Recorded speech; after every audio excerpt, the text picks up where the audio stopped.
Penny's Bend Nature Preserve, Durham, North Carolina. Yeah, so lots of cool plants and stuff. There's our map. Nature Preserve has got to be one of the most honest things in our society, because you see, like, this line, well, the river's the border, and then you got this line up here, and inside that line is where we preserve nature, and outside of it, the rest is where we don't. Kind of neat, right? So they do they do controlled burns on the grassland area of this. I think this place used to be a farm, and somebody lost a little dog tag up there. Hopefully the dog is accounted for.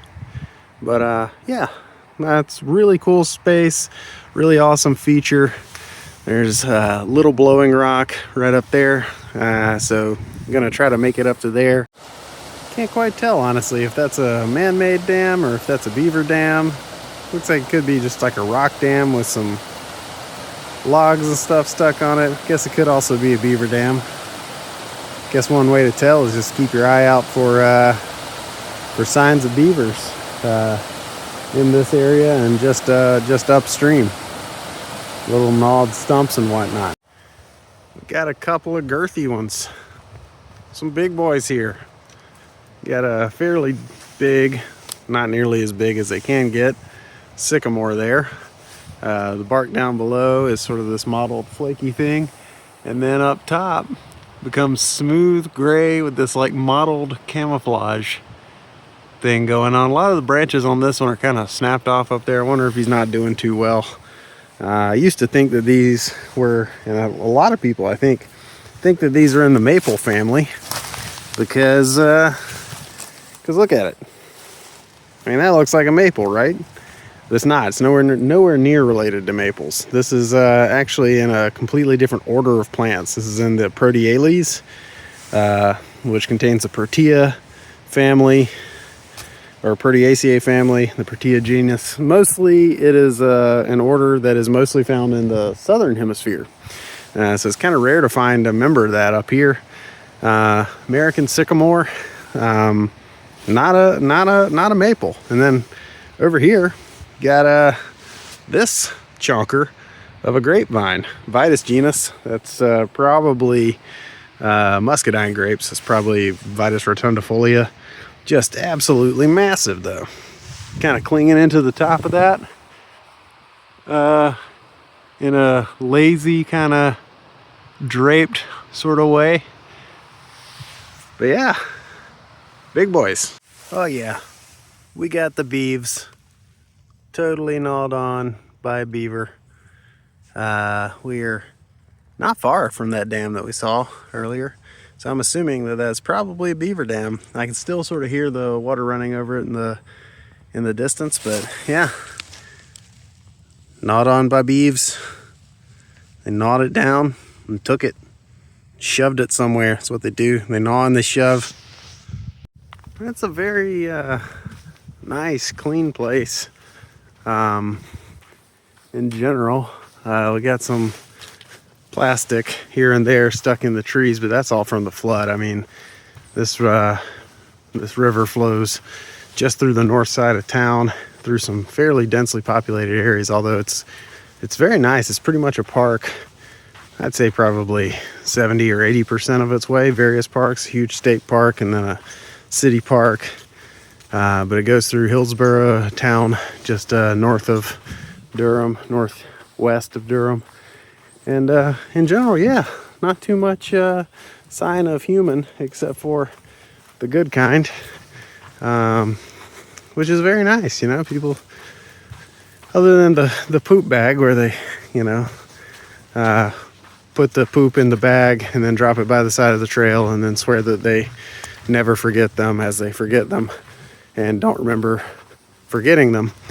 But yeah, so other than that, people generally sort of stick to the whole take only pictures, leave only footprints, and pee thing. That's kind of nice. God, I love sycamores. They just do this thing. You don't really notice it during the summer, but in the winter they just stand out like a sore thumb. It's awesome. This bone-like appearance, just smooth, bleached white. A little bit of that mottled camouflaging going on. It kind of differs from tree to tree. Some do it more, some do it less. And then down at the bottom, it's the nondescript looking bark appearance, just sort of mottled, flaky, nothing special about it. And then, I don't know, maybe about 10 feet off the tree or off the ground, 10, 15 feet, turns into this bone-like appearance. Absolutely beautiful. Check it out. This log has a story to tell. It's a short story, and it's not a very good story, but it is a story. Check it out. So these mushrooms here, some sort of polypore, looks kind of turkey tailish, maybe a turkey tail, I don't know. Well, I mean, these are probably the same species, and these are newer. And I can tell that those are newer because these are perpendicular to the log. So these were growing when this was still standing up. And you can see there's a few more. And then it fell here by the side of the trail, and now all of them are growing flat. They kind of just grow flat with gravity, you know, parallel to the ground. So these grew when it was up, it fell over, and then a whole bunch more have been growing since then. The actual act of falling may have triggered this large bloom of the fungus. That actually happens when you're growing mushrooms and stuff. Sometimes you can kind of induce them to bloom, quote unquote, by whacking them together, or the logs together, or hitting them with a baseball bat or something like that.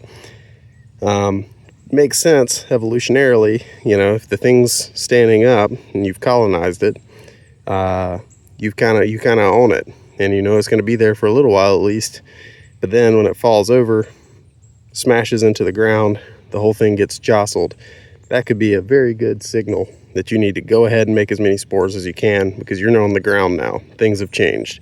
It's going to be wetter potentially. You're going to get buried under leaves. You know, it's a good time to go ahead and, you know, smoke them if you got them. So that's what this is doing right here. This fungus that's been in this log for a while and was happily growing like that is now growing like that. That's a home, right? You telling me that's not a home? You telling me if it's raining out, you're not crawling up in there, snuggling it up with whatever skunk lives in there? Being a little spoon? Sounds nice. Yeah, this is an awesome place to live. Got the river over there.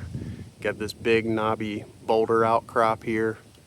Just on this really rocky cliff or hillside here. And it's just incredible to think. I mean, you know, most of the time, anywhere else in the country, you'd see a giant boulder like that, seemingly sort of out of place. You'd think, oh, glacial erratic, which is sort of its own interesting thing to think about. The glacier picking up a boulder, moving it, and then melting and dropping that boulder somewhere else, hundreds, thousands of miles away from where it got picked up. That's not the case here. Glaciers didn't come this far south. So that, most likely, is exactly where it formed hundreds of millions, a billion years ago. I don't know. I'm not a geologist. I don't know exactly. This is just sort of armchair whatnot on the side of the trail. But now, what we're seeing here is not that this thing has been carried here and dropped. This thing formed here, under the earth, within the earth. I know that much. This is not like a surface lava flow. This is intrusive igneous rock. And it formed inside the earth, and the earth has eroded away around it, leaving it exposed. So now you can just, like, if you want to, walk up and lick it. There's absolutely a little spoon situation happening right there. That is prime spooning territory. Now we're down here, different environment, away from the river, next to this pond. I don't know if you can see the pond through there, but we're in this sort of edge of pond area here. A little bit of a wetland environment. We got these grasses. I don't know what that is. I'm not a grass guy. Maybe sorghastrum. Not sure. We got a little aster going to seed here of some sort. Then over here, I saw something interesting. I also saw some poop. Let's try to not step in the poop. I don't know where the poop is though now. Saw the poop, lost sight of the poop. Probably will find the poop again. probably. But, where can I go? This way. Oh, there's the poop. Yeah, there it is. Probably fox or something, I would guess. You want to look at poop with me? There you go. Yeah, I think it's a fox probably. Looks canid. And yeah, so out here we got all kinds of cool stuff. So we got, this is the dried up seed pod of Hibiscus moschutus, the swamp rose mallow, native hibiscus. These giant tropical looking flowers that look kind of out of place here, but it's all over the place. Here's another little guy right here. Let's see if we got any seeds in there. There's a few. We collect some of those. Then we got buttonbush seed heads finished up here. They're these balls of white flowers that then lead to these balls of seed that then break apart, as you see they're doing right now. I'll help it out a little bit. Over there. All right, cool. But you see, it's very prolific. They're everywhere. They're all over the place out here. And this plant is actually in the coffee family, Rubiaceae. It's actually somewhat related to coffee. Kind of neat, right? And so the question then is, do they spoon here? And I think that the answer is no. No spooning happens here. It's the vibe's not right.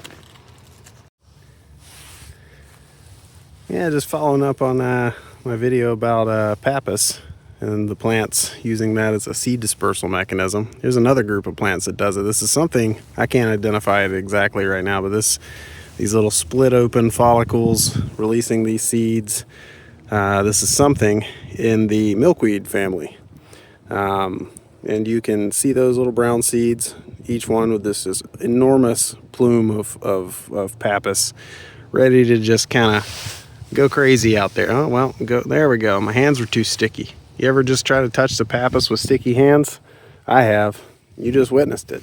Anyway, you got some kind of milkweed here, still putting out those seeds. Very, very cool wind dispersal mechanism. Got some other stuff over here. This looks like narrow-leaf mountain mint. People think that like you can't see stuff out in the wilds during the winter, but you absolutely can. I mean, this one still has a little bit of leaves on it, but if not, you can still just see that it's something in the mint family because of the way it branches. Got opposite leaves leading to opposite branching pattern, and these sort of flower heads that are dried up now and have become seed heads. You may not, oh, there's some of the seeds spilling out right there, those little black things. I've already got a bunch of this growing at my house, so I don't need to collect the seeds. Just leave them here. Got a bunch of goldenrod around here, also with the pappus wind dispersed seeds. Yeah, I mean, you can totally go out in the woods and identify things and see things in the winter. You just gotta kind of be friends with them first because they look a little different.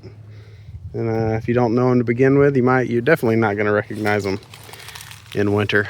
And that's, not saying that I recognize all of this. I have no idea what some of this stuff is. That looks like dog fennel.